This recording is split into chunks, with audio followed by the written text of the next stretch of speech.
آؤ تمہیں وفا کی ایک کہانی سناؤں، آؤ محبتوں کی ایک کہانی سناؤں۔ مدینے کا شہر ہے، اللہ کے محبوب جلوہ فراز ہیں۔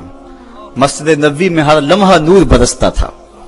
آقا تشریف فرماتے اور صحابہ حضور کے گرد یوں بیٹھتے جس طرح چاند کے گرد ہالہ ہوتا ہے اور بدر تمام کے گرد ستارے ہوتے ہیں۔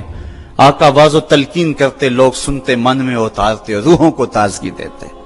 ایک چھوٹا سا بچہ ہے جو ننھے ننھے پاؤں سے چل کے مسجد نبوی میں پہنچ جاتا ہے۔ نام اس کا عمیر ہے۔ بمشکل سے بولنا سیکھا ہے اس نے۔ آقا کریم علیہ السلام کی خدمت میں کبھی وہ اپنے چچا جلاس بن سوید کے ساتھ جاتا ہے، کبھی وہ اکیلا بھی چلا جاتا ہے۔ ایک دن اس کا چاچا نہیں گیا لیکن بچہ گیا اور حضور کی بات سنی۔ آقا کریم نے آخرت کے بارے میں، قیامت کے بارے میں نقشہ بیان کیا۔ جب وہ بچہ واپس پلٹا نا تو اپنے چچا کو کہتا ہے، یا اماہ سمیت رسول اللہ صلی اللہ علیہ وسلم یخبرنا عن الساعہ حتی کانی اراہا رای العین۔ اے میرے چچا، آج میں نے حضور کو قیامت کا ذکر کرتے دیکھا ہے، اور حضور نے ایسا ذکر کیا ہے کہ قیامت کا نقشہ میری آنکھوں کے سامنے آ گیا تھا۔ یہ بات جو ہے وہ اس بچے نے اپنے چچا کو سنائی، کیونکہ چچا آج غیر حاضر تھا اور بیٹا چاہ رہا تھا کہ میں اپنے چچا کو بھی حضور کی مجلس سے وہ سنی ہوئی بات بتا دوں اور جو محروم ہو گیا اس کی محرومیاں دور ہو جائیں۔ لیکن اس کا چاچا جلاس بن سوید ازلی بدبخت تھا۔ اس نے کہا، واللہ لو کان محمد صادقا لنحن شر من الحمیر۔ اللہ کی قسم اگر محمد سچا ہے نا تو ہم گدھوں سے بھی پھر گئے گزرے۔ جب یہ بات کہی اس نے تو اس بچے کے پاؤں تلے سے زمین نکل گئی کہ میرا چچا کیا بول رہا ہے۔ یہ تو مجھے انگلی لگا کہ مسجد نبوی میں لے جایا کرتا تھا اور اس نے یہ کیا بات کہہ دی، یہ تو منافق نکلا۔ اللہ اکبر۔ اس بچے کی حیرت کی انتہا نہ رہی کہ یہ کیا ماجرا ہو گیا۔ اس بچے نے جو لفظ کہا اب سنیے، اس نے کہا، یا امی، اے میرے چچا، واللہ انکا کنت من احب الناس الی قلبی۔ اللہ کی قسم میرے دل کو سب سے اچھا اگر کوئی لگتا تھا بندہ تو وہ تو تھا۔ میں تیرے سے پیار کرتا تھا اس لیے کہ تو مجھے انگلی سے لگا کے حضور کی چوکھٹ پہ لے جایا کرتا تھا۔ مجھے اس لیے تو پسند تھا، مجھے کائنات میں سب سے محبوب تو تھا۔ واللہ لقد اصبحت الان ابغضهم الی قلبی جمیعا۔ اور اب میری حالت یہ ہے جتنا برا تو لگتا ہے واللہ مجھے کوئی بھی نہیں لگتا۔ یا امی انا بین الاثنتین۔ ہمارے ماں باپ قربان اس بچے کے۔ حضرت عمیر بن سعد رضی اللہ تعالیٰ عنہ کہتا، یا امی، اے میرے چچا، واللہ انکا کنت من احب الناس الی قلبی۔ اس زمانے میں سب سے پیارا مجھے تو لگتا تھا۔ واللہ لقد اصبحت الان ابغضهم الی قلبی جمیعا۔ اور آج سب سے زیادہ مجھے برا تو لگتا ہے۔ آگے لفظ سنیے بچے کے، یا امی انا بین الاثنتین۔ چچا جی، اب میں ایسے دو راہے پہ کھڑا ہو گیا ہوں، دو راستے جاتے ہیں۔ ایک راستہ تو میرے لیے یہ ہے، اما ان اخون اللہ و رسولہ فلا اخبر الرسول۔ ایک راستہ تو یہ ہے کہ میں اللہ اور اس کے رسول سے خیانت کروں اور جو تیری بات ہے وہ رسول اللہ کو نہ بتاؤں۔ ایک تو یہ راستہ ہے کہ میں حضور سے خیانت کروں، اللہ سے بھی خیانت کروں، اور جو تو نے کہا ہے، جو تو نے بدتمیزی کی ہے، میں وہ بات حضور کو نہ بتاؤں۔ وَإِمَّا أَنْ أُخْبِرَ الرَّسُولَ وَلْيَكُنْ مَا يَكُونُ۔ اور دوسرا راستہ میرے پاس یہ ہے کہ جو تو نے کہا ہے میں جا کے حضور کو بتاؤں، پھر جو ہو سو ہو۔ بس اب میرے پاس دو ہی راستے ہیں۔ فقال جلاس بن سوید، اس کے چچا جلاس بن سوید نے کہا، انت طفل غض لا يصدقك الناس فقل ما شئت۔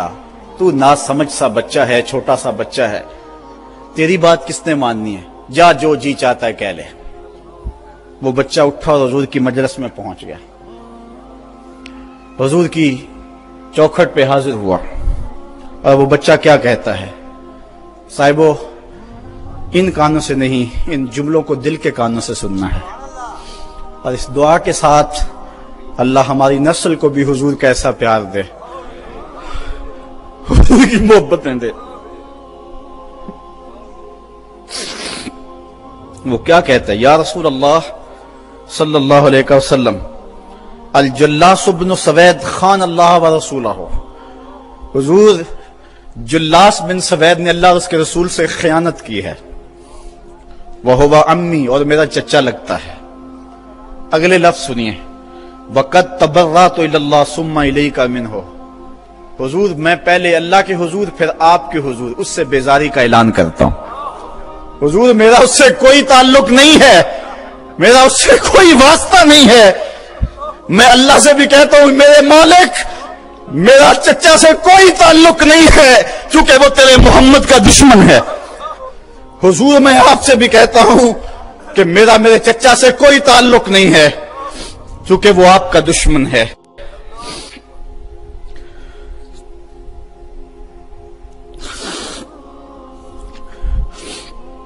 کالا وماذا قال، حضور نے فرمایا بچے اس نے کیا کہا ہے؟ بچے نے ساری کہانی سنا دی کہ میں نے آپ کی تقریر سنی، آپ کی گفتگو سنی اور جا کے بتائی، تو اس نے کہا کہ اگر وہ سچی ہیں تو پھر تو ہم گدھوں سے بدتر ہو گئے۔ حضور نے صحابہ کو بلایا، کہا کہ یہ واقعہ پیش آیا ہے، بتاؤ کیا کریں؟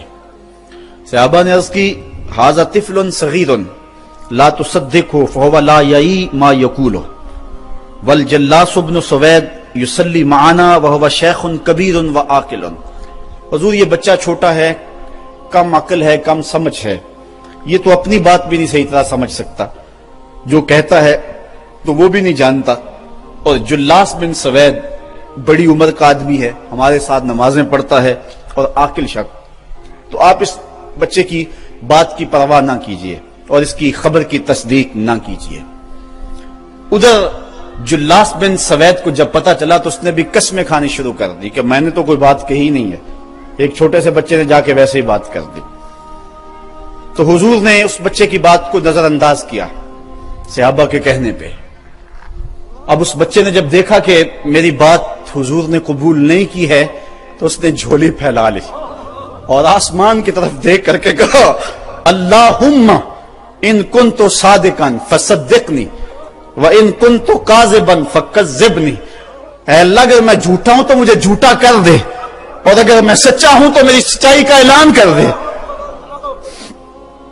یہ بچے نے جب بات کی تو ابھی اس نے منہ پہ دعا مانگ کے ہاتھ نہیں پھیرے تھے کہ جبریل آ گئے، اور سورہ توبہ کی آیت نازل ہوئی یحلفون باللہ ما قالوا وَلَقَدْ قَالُوا كَلِمَةَ الْكُفْرِ وَكَفَرُوا بَعْدَ إِسْلَامِهِمْ، یہ قسمیں کھاتے ہیں کہ ہم نے یہ بات نہیں کی ہے، محبوب انہوں نے اسلام لانے کے بعد کلمہ کفر بولا ہے، انہوں نے کلمہ کفر بولا ہے، اس نے بات کہی ہے۔ تو اللہ تعالیٰ کے محبوب نے اس بچے کو اپنے پاس بلایا، کہا مرحبا بالذی صدقہ ربہ من فوق سبع سماوات، خوش آمدید وہ بچے جس کی 7 آسمانوں سے اوپر رب نے بھی گواہی دی ہے، جس کی رب نے بھی گواہی دی ہے۔ پھر حضور نے اس بچے کے کان کو پکڑا اور فرمایا وفت اذنک یا غلام وصدقک ربک، بچے تیرے کان نے ٹھیک ہی سنا تھا اور تو وہ ہے جس کی گواہی اور جس کی تصدیق میرے رب نے فرمائی۔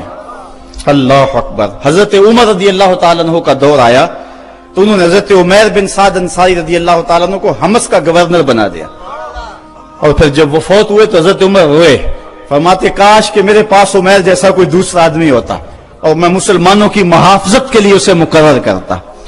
اللہ اکبر۔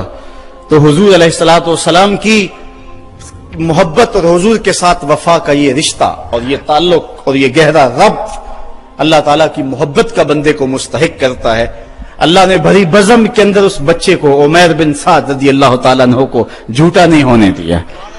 تو اقبال کہتا ہے کی محمد سے وفا تو نے تو ہم تیرے ہیں، یہ جہاں چیز ہے کیا لوح و قلم تیرے ہیں۔ اگر حضور سے تعلق محبت کا اور رشتہ تعلق کا استوار ہو جاتا ہے تو زندگی حسین اور زندگی جاندار ہو جاتی ہے، اور اگر آقا سے تعلق استوار نہیں ہوتا ہے کثرت کے باوجود بھی ہم ذلیل و رسوا ہوں گے، اور یہ ہمارا مقدر ہے۔ یہ میں نے کہانی آپ کو اس دور کی سنائی ہے جس دور میں مسلمانوں کی تعداد 5-6 سے شروع ہوئی تھی، 313 تک ہوتی ہوئی 8 ساڑھے 8 ہزار اور پھر آگے بڑھتی چلی گئی، اور آج 1,40,00,000,000 انسان خانمہ برباد ہیں. وہ تھے تھوڑے لیکن وفادار تھے آمنہ کے لال کے. اور آج ہم کثرت کے باوجود اس جوہر سے خالی ہو گئے ہیں، اور آج زمانے کے اندر رسوائیاں ہمارا مقدر ہو چکا ہے. آج آئیں، اگر ہم چاہتے ہیں کہ آبرو پائیں، اگر چاہتے ہیں کہ ہم عزت پائیں تو محمد عربی کی عزت کا پہرا دیں، حضور کی آبرو کا پہرا دیں، تو اللہ ہماری عزت اور ہماری آبرو کی حفاظت کرے گا. اگر ہم حضور کی آبرو کا پہرا نہیں دیں گے، اللہ کو ہماری عزت کوئی عزیز نہیں ہے. ہماری عزتیں محمد عربی کی عزت کا صدقہ ہیں، حضور کے نام کا صدقہ ہیں ہماری عزتیں. اگر ہم ان کے نام پہ اپنا سب کچھ لوٹا دیں گے تو سرخرو ہیں، بامراد ہیں، ورنہ ذلیل رسوا ہیں. کی محمد سے وفا تو نے تو ہم تیرے ہیں، یہ جہاں چیز ہے کیا لوح و قلم تیرے ہیں. وآخر دعوانا ان الحمدللہ رب العالمین. آفاق کے ہر ہر گوشے میں قرآن سنا کر دم لینا، اب رکنا نہیں، اب تھمنا نہیں.